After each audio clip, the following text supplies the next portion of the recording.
Greetings everyone. A while ago I've made a video about problems with our main display tank with this shallow Rio Negro Biotope style setup, and quite a lot of you made lots of very useful suggestions back then, and I've worked quite hard over this couple of weeks to make changes to the setup in order to make it function, because just to remind you, previously I had here an absolute explosion of tannins. The water was just pitch black, and no matter how many massive water changes I've done, nothing has really changed.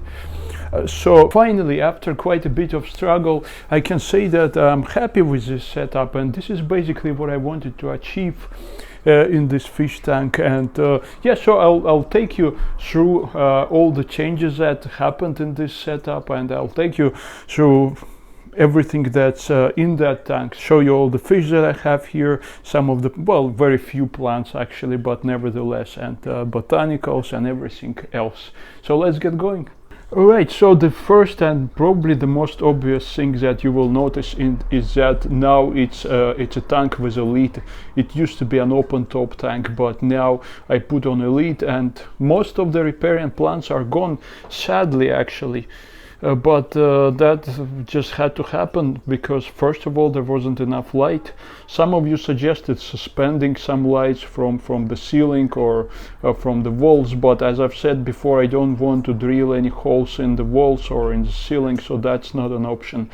There were also great suggestions to install some sort of rails, metal rails, to suspend the lights over the fish tank, and I've looked into this, but it's a very unusually shaped tank. It's 160 centimeters, so it's almost 6 feet long tank, and it's difficult to find rails of similar size, like unless I order something custom made, but that would cost me a fortune, and that's not what I wanted to do.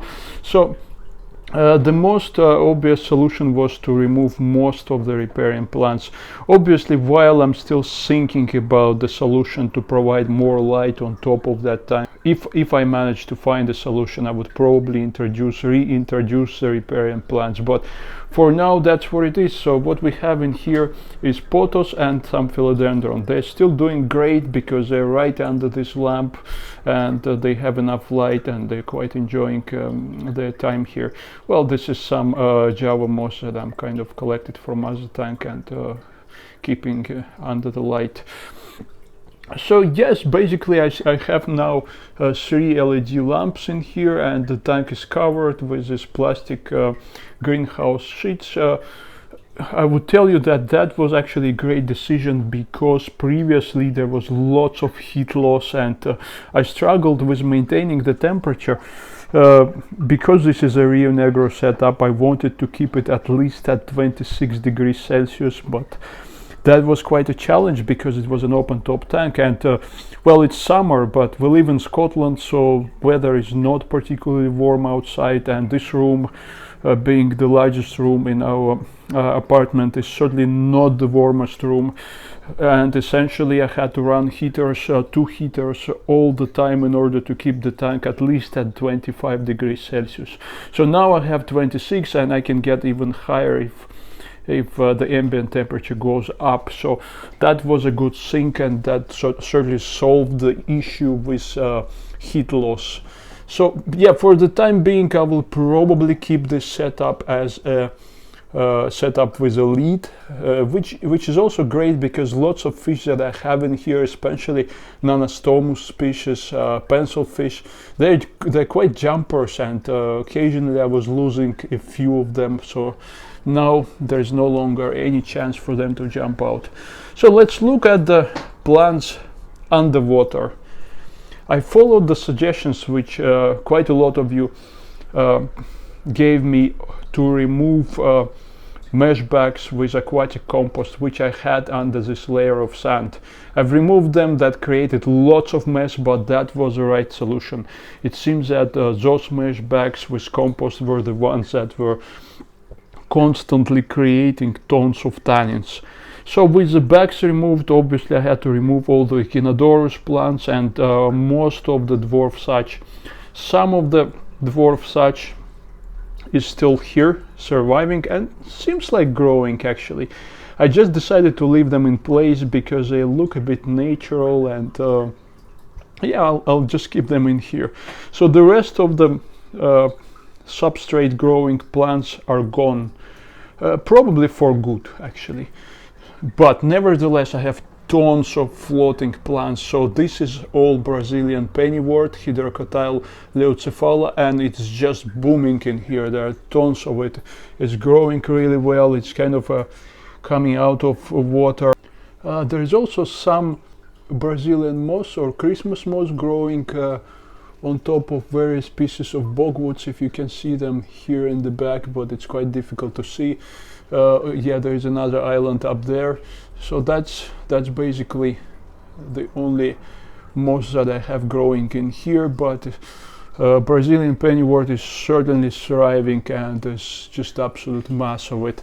There's also quite a lot of water lettuce, pistia plants. They're mostly covering like this part of the surface. That's where there is less flow. I've added a power head here in the back, and it kind of has its outlet facing upwards, so it produces lots of water agitation, surface agitation, and of course circulation. And fish seem to like it actually. Corydoras seem to have become more active. You can see one Corydoras duplicareus in here. I have here several groups of Corydoras actually, but I'll talk about it when I'll talk about the fish. So the other thing that I've done, the other change that I've done is that I've added tons of leaf litter to the bottom of the tank. You can see there's tons of jackfruit leaves in here, also some Cariniana pods. This one is one of them. There's quite a bunch of them in here. I've added lots of alder cones to give water some of this brownish tint. And yes, I have a collection here of coconut shells, various other shells. There is a cocoa shell somewhere in here. It's in here. Palm branches, various collection of lots of different botanicals, pieces of cork bar, pieces of bogwood, various twigs and branches, and lots of this sort of stuff in here. So it looks, I think, more natural. It also looks, well, it's certainly a black water tank because I'm adding some rooibos tea, I'm adding alder cones, but tannins are more controllable now. I can say that I can add as much tannins as I like, and it's no longer a situation where I could not see any fish in the tank unless I actually come really close to the glass. Now we can see the fish, and we can see everything happening in this tank, and it's a lovely setup at the moment. In terms of the fish population, if you watched all the series of how we set up this particular system, I'll leave a link to some of these videos up here. We've added here over 70 cardinal tetras, 70. Quite a large school, and they were actually tiny because we've bought the smallest cardinal tetras available on the market, and they've grown up a lot ever since. I've had 10 cardinal, or about 12 cardinal tetras in here before my older cardinal tetras, and now it's almost impossible to distinguish new ones and the old ones. I'll zoom in a bit. So they are all about the same size. They've grown up a lot, and they're very active fish, and I'm quite enjoying them, especially during feeding times. So here is one of the checkerboard cichlids, Dichrosus filamentosus. I have 5 of them, and all 5 of them appear to be females actually, which is absolutely fine for me because I did not really plan on breeding them, and they're kind of more docile and more peaceful than probably I would expect of males. Apart from cardinal, well, certainly cardinal tetras are the main kind of a feature fish in here. I have a group of Hemigrammus erythrazonus glow light tetras. Here are some of them in here. They mix quite well with cardinal tetras. There is also a group of Pristella tetras, and they appear to be much more shy, and it's really difficult to see them outside of feeding times. And here the group of glow lights. I'll try to catch them on camera. Yes. Along with these several species of tetras, I also have here quite a diverse group of pencils, Nanostomus species. I have here a few of my older kind of surviving Nanostomus marginatus. There's just literally several of them left. And there's a much larger group of some other species of pencil fish, which I don't know the exact species of it. I'm trying to catch the male because he is kind of creating a territory in here. It was sold to me at Pierre Aquatics as a red Brazilian pencil fish, and it does look like a variant of Nanostomus beckfordi. That's a male. It has quite a lot of red on it, but I would guess that's Nanostomus beckfordi. It's some sort of a color variant of Nanostomus beckfordi, and they actually breed in here, and some of the fry have grown up quite a bit. I'll try to show you some of their well, that's a female of the same species. Oh no, that's a male. Well, there's some relatively large pencil fish fry swimming in here. Well, so apart from carotins and checkerboard cichlids, I have here three groups of corridors. So I have here a group of Corridorus arcuatus or skunk coris.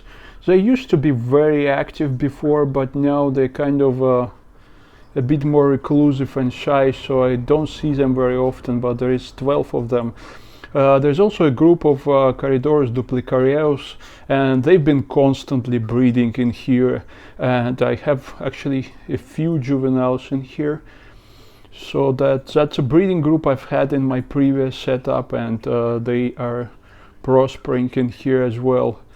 I also have here a group of Corridorus CW28, which I never see outside of the night time. They will come out to feed at night, and that's basically the only time when I would be able to see them. And I've added a few Atocinclus catfish back when I set up this fish tank, but I can no longer see them. Well, maybe they're still alive, maybe they're still hiding somewhere, but there's no way to tell.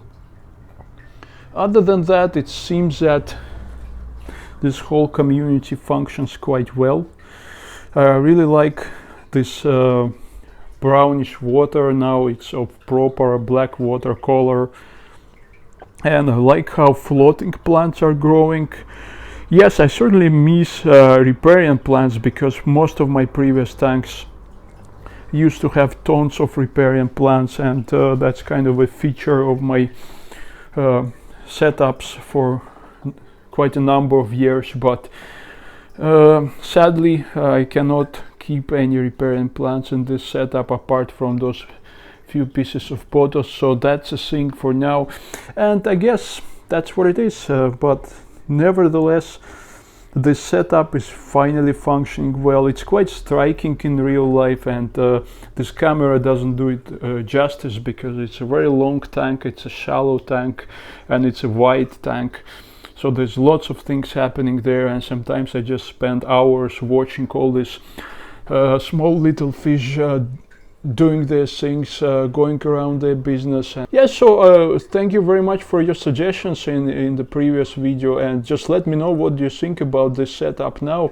Do you like it more that way, without riparian plants and with kind of a more botanicals and more natural setup than it used to be before? So yeah, don't forget to leave your comments, and if you haven't subscribed yet, please do so. There will be more updates about this tank, and yes, I'm just looking forward for it to become more mature, to kind of have more plants, especially in here. I'm hoping that all of this Brazilian pennywort will kind of spread out in here, because there is light for it to grow in there. So yeah, I'll certainly be making more videos about this setup, and yeah, I'll see you soon.